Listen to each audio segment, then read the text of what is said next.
एक लड़की है जो पिछले साल काफ़ी लोकप्रिय हुई। वो हरियाणा से है।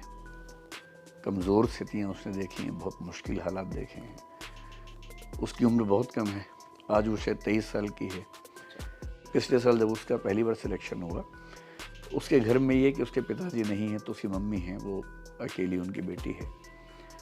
तो उन हालात में रह के तैयारी करना बड़ा मुश्किल होता है और उसने पहले ही अटेम्प्ट में पिछली बार IPS का पद हासिल किया और इस साल सेकेंड अटेम्प्ट में वो 23 की उम्र में IAS बन गई है।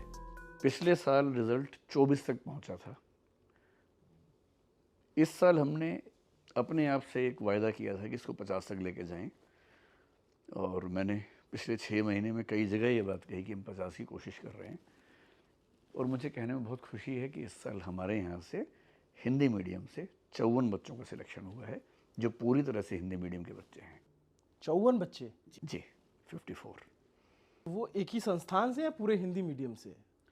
मतलब आपके संस्थान से है या फिर? ये 54 वो हैं जो हमारे साथ मेंटरशिप में थे, दृष्टि में ही।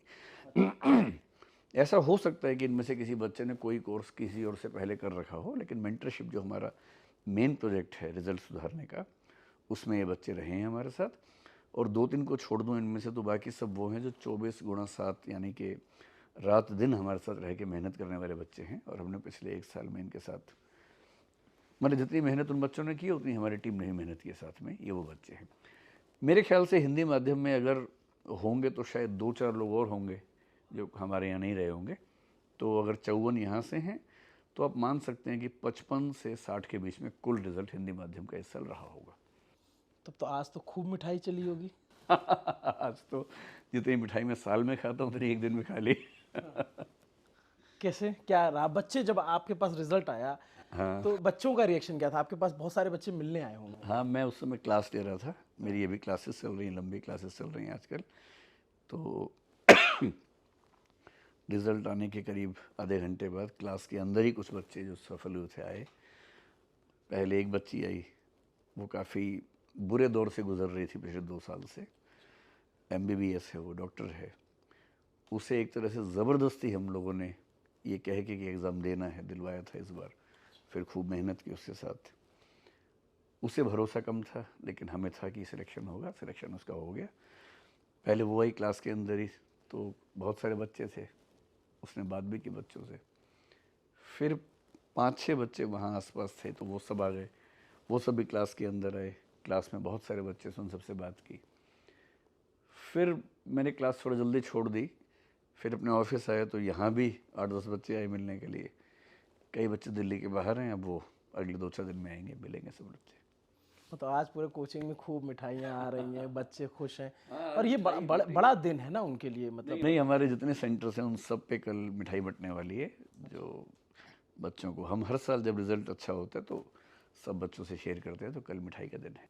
अच्छा, तो सर जैसे जब आप कईयों से 1 टू 1 भी मिले होंगे, आपको पता होगा कि कई बहुत वैसे बैकग्राउंड से भी आते होंगे जो बहुत संपन्न नहीं रहे होंगे। छोटे छोटे कमरों में, दिल्ली का ये मुखर्जी नगर है या फिर करोल बाग है, इन सब जगहों पे जहाँ तैयारी करते हैं। तो अभी आप जब उनसे बात कर रहे होंगे तो उनकी आप मनोदशा को समझ पा रहे होंगे। कोई ऐसा बच्चा जिसको आपको लगता है कि ये बहुत स्पेशल बच्चा था? मतलब दिव्या एक लड़की है जो पिछले साल काफ़ी लोकप्रिय हुई। वो हरियाणा से है। कमज़ोर स्थितियाँ उसने देखी हैं, बहुत मुश्किल हालात देखे हैं। उसकी उम्र बहुत कम है, आज वो शायद 23 साल की है। पिछले साल जब उसका पहली बार सिलेक्शन हुआ, उसके घर में ये कि उसके पिताजी नहीं हैं तो उसकी मम्मी हैं, वो अकेली उनकी बेटी है। तो उन हालात में रह के तैयारी करना बड़ा मुश्किल होता है और उसने पहले ही अटेम्प्ट में पिछली बार IPS का पद हासिल किया और इस साल सेकेंड अटेम्प्ट में वो 23 की उम्र में IAS बन गई है। जिसका मतलब है कि शायद आज से 35 साल बाद देश की कैबिनेट सेक्रेटरी या किसी राज्य की चीफ सेक्रेटरी वो होगी, अगर उसका मतलब वर्क अपने हिसाब से ठीक रहता है। तो ऐसे बच्चे जो इतने स्ट्रगल के बैकग्राउंड से आते हैं, जब वो सफल होते हैं तो देख के अच्छा लगता है। और ऐसे बहुत सारे बच्चे हैं जो दिल्ली आके पढ़ना चाहते हैं, नहीं पढ़ पाते। 2 साल पहले कोविड के दौर में हमने एक स्कीम शुरू की थी हिंदी माध्यम की स्थिति बेहतर करने के लिए। अस्मिता उसको हम कहते हैं। क्या है सर ये? उसका नाम भी अस्मिता, भाषाई अस्मिता के रूप में रखा था हमने। अच्छा।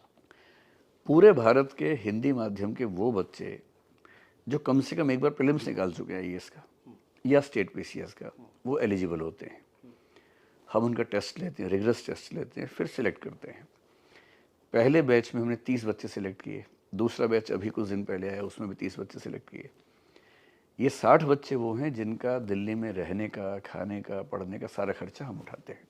कहीं से भी हो सकते हैं। कहीं से भी हो सकते हैं, उनकी सारी क्लासेस फ्री होती हैं, उनकी मेंटरशिप फ्री होती है। और मुझे खुशी है कि जो हमारा पहला बैच 30 बच्चों का था और दूसरा भी शुरू ही हुआ, उसमें से पहले बैच में से करीब 30 में से 5-6 बच्चे इस बार सिलेक्ट हो गए हैं, और दूसरे बैच से भी 1-2 बच्चे हैं, तो मेरे ख्याल 8 या 9 बच्चे उससे भी सिलेक्ट हुए हैं, जिनको पूरी तरह से हम दिल्ली में रख रहे थे। और आज के रिज़ल्ट के बाद हमें उम्मीद है कि ये योजना बड़ी कारगर होगी और हम संख्या बढ़ाएंगे। हमारी इच्छा है कि हिंदी बेल्ट के 100, 150, 200, 300 ऐसे बच्चे जो शानदार हैं मेहनत करने में, उन सबको हम अपने खर्चे पे दिल्ली में रखें, रात दिन मेहनत करें उनके साथ। इस साल 54 है और मैंने अपनी टीम को टारगेट दिया है कि अगले साल कम से कम 75